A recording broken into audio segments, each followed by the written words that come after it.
ও দোস্ত, মোদি মামার নতুন কাণ্ড দেখেছিস? হ্যাঁ, কি করছিস তুই? মোদি মামা নতুন কাণ্ড করেছে নাকি? তা কি করেছে? আমি তো দেখি নাই, তুই বল সে আবার কি করলো? আরে ওই যে ওই ঘটনা, গতবার নির্বাচনের আগে গরুর সামনে বসে ধ্যান করতেছিল। বিষয়টি একবার গভীরভাবে ভেবে দেখতো। ওই ডিয়ার বাইবে কি হবে? তা এইবার কি ভোটের জন্য গরুর দুধ দোহানো শুরু করলো নাকি? আরে না, বিষয়টা তেমন না। সেটা করলে তো ভালোই হতো। এর আগের বার মানে তার আগের বার কইছিল সবাই ডিজিটাল হবে, এইবার কইতাছে সবাই গরু পালবে। বলিস কি? তাহলে তো ভবিষ্যতের ভারত হয় আইটি কোম্পানি হবে, নয় গরুর খামার হবে। আরে দোস্ত না, তেমন কিছু হওয়ার সম্ভাবনা নাই কোনো। মোদি মামার মাথায় একটাই ফর্মুলা, আগে জাতপাত, তারপরে রাজনীতি, তারপর সবই তার ব্যক্তিগত বিজয় উৎসব।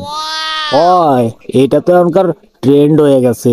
নির্বাচনের আগে কয় উন্নয়ন করবে, তারপরে কয় ধর্মের কাজ করবে, আর লাস্ট পর্যন্ত দেখা যায় বিরোধী দলের সবাইকে গরু খেদানোর মতো তাড়াইয়ে জেলে পুরিয়ে দেছে। তুই একদম জুৎসই বলেছিস। বিজেপির আগামী ইলেকশনের ক্যাম্পেইন হবে এরকম, ভোট দিন, বিরোধীদের বিদায় করুন। আচ্ছা দোস্ত, তুই কি জানিস মোদি মামার সবচেয়ে বড় প্রতিভা কি? না রে না, আমি ওইটা জানি নে, তুই ক কি। সে যা করে সবকিছুতেই দেশের গৌরব নামক ট্যাগ লাগিয়ে দেয়। পেঁয়াজের দাম বাড়লে কয় দেশের অর্থনীতি মজবুত হইতাছে, বেকারত্ব বাড়লে কয় যুবকরা নতুন উদ্যোক্তা হচ্ছে। তোর কথার সাথে আমি দোস্ত একমত। মোদি মামা নিজের চুলও ফেলতে দেয় না নাপিতদের। সে নাপিতের দোকানের পাশ দিয়েও হাঁটে না, জানিস? নিজের চুল নিজেই ছাটে। আর আমরা আশা করি বেকার যুবকদের কর্মসংস্থান দিবে। ঢং। তা দোস্ত, তোর একটা প্রশ্ন করবো। কর, প্রশ্ন করবি কর, অসুবিধার কি আছে? আমি উত্তর দিতে ভয় পাই না। এই যে মোদি এতদিন ধরে ভারতের মসনদে মানে ক্ষমতায় বসে আছে, অথচ এখনো ভারতের রাস্তাঘাটগুলো ঠিকঠাক করতে পারে নাই।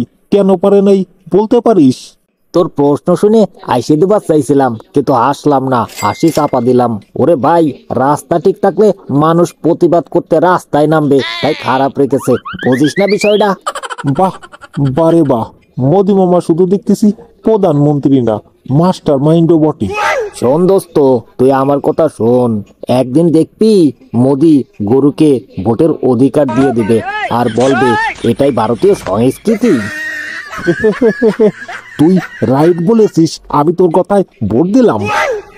প্রিয় দর্শক, আমি আমি রাজু খাটাস। ভিডিওটি কেমন লাগলো কমেন্ট করে জানানোর অনুরোধ রইল। ভালো লাগলে চ্যানেল সাবস্ক্রাইব ও ভিডিওতে লাইক শেয়ার করতে ভুল করবেন না যেন। আমাদের কোনো কন্টেন্টই কিন্তু সিরিয়াস নয়, মজা করার জন্য বানানো। ভালো থাকুন, সুস্থ থাকুন, দেখা হচ্ছে পরবর্তী ভিডিওতে।